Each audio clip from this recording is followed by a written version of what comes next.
Hi friends, welcome back to Tomato Blues. இன்னைக்கு நாம சப்பாத்திக்கு ஒரு சுவையான சைட் டிஷ் தான் பண்ண போறோம். பொட்டேட்டோ குருமா செய்ய போறோம். இது எல்லாருக்கும் ரொம்ப பிடிக்கும். வாங்க ரெசிபிக்கு போகலாம். முதல்ல இதுக்கு விழுதா அரைக்கிறதுக்கு தேவையான பொருட்கள் சொல்லிடுறேன். இதுக்கு நம்ம ஒரு அரை கப் ஃப்ரெஷ்ஷா துருவின தேங்காய், அப்புறம் ஒரு 2 டேபிள்ஸ்பூன் பொட்டுக்கடலை, 4 முந்திரி, அரை டீஸ்பூன் கல்பாசி, 1 டீஸ்பூன் சோம்பு இது எல்லாத்தையும் சேர்த்து அரைச்சுக்க போறோம். அதே மாதிரி வெங்காயம், கொடமிளகா கட் பண்ணி வச்சிருக்கேன். இது கூடவே ஒரு 3/4 கப்பு பொடியா அரைஞ்சு வச்சிருக்கிற தக்காளி அதையும் ரெடி பண்ணி வச்சிருக்கேன். அப்புறம் நான் ஏற்கனவே ப்ரெஷர் குக் பண்ணி பீல் பண்ணி கியூபா கட் பண்ணி வச்சிருக்கிற ஒரே ஒரு பொட்டேட்டோ. அடுத்து நம்ம இதுக்கு என்ன தாளிக்க போறோம் அப்படின்னு பார்க்கலாம். கருவேப்பிலை, ஒரு பிரிஞ்சி இலை, அப்புறம் ஒரே ஒரு கிராம்பு, இது கூடவே ஒரு பட்டை, இதெல்லாத்தையும் சேர்த்து தான் நம்ம இன்னைக்கு இந்த குருமாக்கு தாளிக்க போறோம். அடுத்து பொட்டேட்டோ குருமாக்கு அரைச்சிக்கலாம். இந்த மாதிரி ஒரு பிளெண்டர் ஜார்ல நீங்க கோகனட், அதாவது தேங்காய், பொட்டுக்கடலை, முந்திரி, கல்பாசி, சோம்பு இதெல்லாத்தையும் சேர்த்து இது கூடவே ஒரு அரை கப்பு தண்ணி விட்டு இதை நல்ல ஒரு ஃபைன் பேஸ்டா, ஸ்மூத் பேஸ்டா அரைச்சு எடுத்து வச்சுக்கோங்க. நமக்கு இப்போ விழுது ரெடி ஆயிடுச்சு. இப்போ அடுத்து இதுக்கு தேவையான மசாலா பொருட்கள் பார்க்கலாம். அதாவது red chilli powder, garam masala, தனியா பவுடர், இது கூடவே நம்ம இன்னைக்கு மஞ்சத்தூளும் சேர்த்த போறோம் இந்த பொட்டேட்டோ குருமால. வாங்க இப்ப குருமா செய்யலாம்.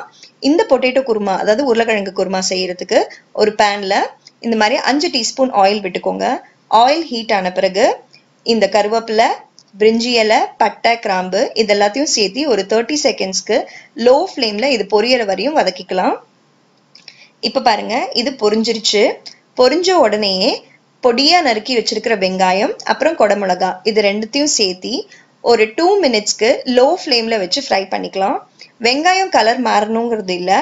அதே மாதிரி ரொம்பவும் ஃப்ரை பண்ணிட்டீங்கன்னா கேப்சிகம் உங்களுக்கு கலர் மாறி அது ஒரு டேஸ்டே மாறி போயிடும். இப்போ இது ரெடி ஆயிடுச்சு. இது கூடயே நம்ம ஒரு டீஸ்பூன் இஞ்சி பூண்டு விழுது சேர்த்துக்கலாம். இஞ்சி பூண்டு விழுது சேர்த்த உடனே ஒரு 30 செகண்ட்ஸ்க்கு லோ ஃப்ளேம்ல திருப்பி இதை ஃப்ரை பண்ணி எடுத்து வச்சுக்கலாம். இப்போ ஃப்ரை பண்ணியாச்சு. அடுத்து நான் இந்த டிஷ்ஷுக்கு தேவையான உப்பை இப்பவே போட்டுற போறேங்க. அப்பதான் உப்பு எல்லா இன்கிரீடியன்ஸ் கூடயும் சேர்ந்து கலந்து வருது, டேஸ்ட் நல்லா இருக்கும்.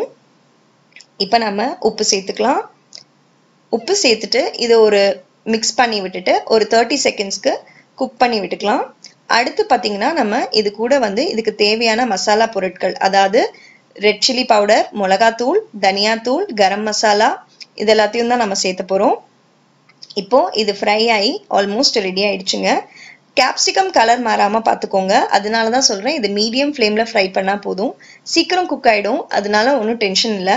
கேப்சிகம் கலர் மாறிடுச்சுன்னா டேஸ்ட் போயிடும். இப்போ மசாலா பொருட்கள் சேர்த்துக்கலாம்.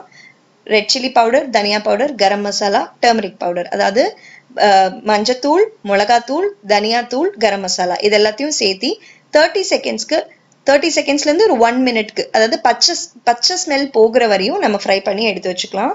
அடுத்து நம்ம பொடியா அரைஞ்சு வச்சிருக்கிற தக்காளி இதையும் சேர்த்து நல்லா மிக்ஸ் பண்ணி விட்டுட்டு தக்காளி கொஞ்சம் சாஃப்ட் ஆகி தொக்கு மாதிரி வர வரையும் ஃப்ரை பண்ணி எடுத்து வச்சுக்கலாம். இப்போ இது ஆல்மோஸ்ட் ரெடி ஆயிடுச்சு பாருங்க. தக்காளி நல்லா சாஃப்ட் ஆயிடுச்சு.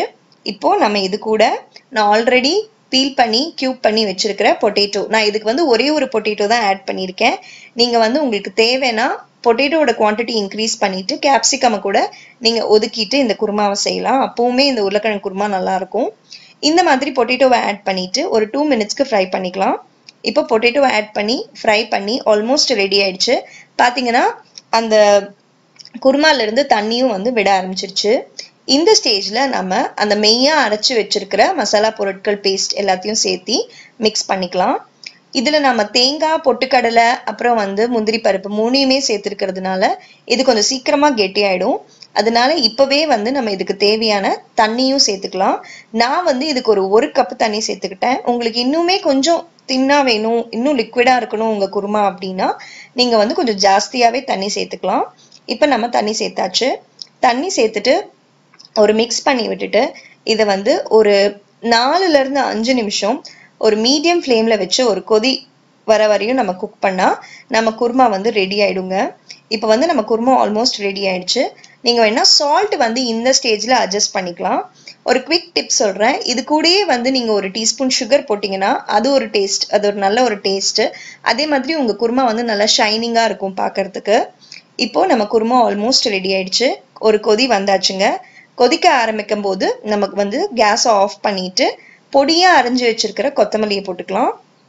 இப்போ கொத்தமல்லி போட்டுட்டு ஒரு நல்ல ஒரு மிக்ஸ் பண்ணி விட்டோம்னா இந்த டெலிஷியஸான சுவையான ஈஸி க்ரௌட் ஃபேவரட் குழந்தைங்களுக்கு பிடிச்ச மாதிரி உருளைக்கிழங்கு குருமா ரெடி. இது கூட நம்ம வந்து சாஃப்டான சப்பாத்தி அப்புறம் ஒரு ரைத்தா வச்சு சர்வ் பண்ணோம்னா அட்டகாசமா இருக்குங்க. இந்த ரெசிபி உங்களுக்கு பிடிச்சிருந்ததுன்னா மறக்காம லைக் பண்ணுங்க, கமெண்ட் பண்ணுங்க, ஷேர் பண்ணுங்க, சேனலுக்கு சப்ஸ்கிரைப் பண்ணுங்க, நோட்டிஃபிகேஷன்ஸ் வரதுக்கு பெல் பட்டன் ப்ரெஸ் பண்ணுங்க. தேங்க்யூ ஃபார் வாட்சிங் ஃப்ரெண்ட்ஸ். கூடிய சீக்கிரம் இன்னொரு ரெசிபியில சந்திக்கிறேன். Tata, bye by.